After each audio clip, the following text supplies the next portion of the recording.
Le 3 octobre 2021, Sophie Tapie perdait le premier homme de sa vie, Bernard Tapie.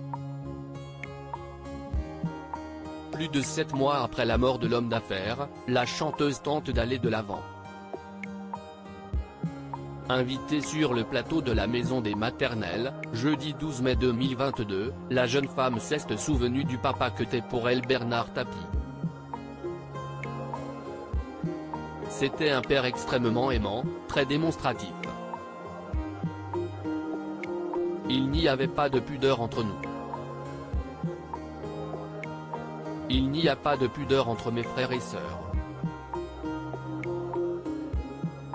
Nous avons une relation naturelle, a-t-elle déclaré avant d'avouer que ça n'a pas toujours été simple de porter le nom Tapie.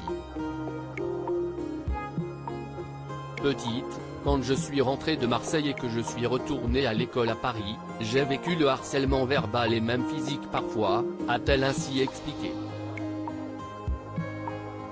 Malgré tout, avec du recul, elle ne veut pas aux enfants qui ont pu lui faire du mal, puisque pour elle si est la faute des parents.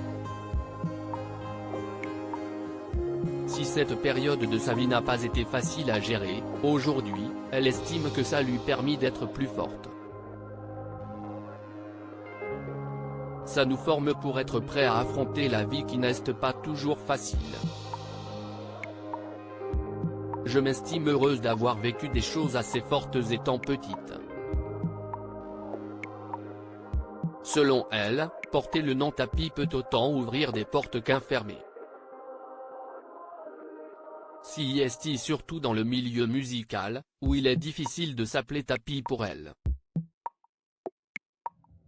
Pourtant, j'ai tracé ma route, j'ai écrit des chansons pour moi, pour les autres. Mais parfois, je sens, surtout à la radio, que si je pouvais avoir un autre nom ce serait plus simple.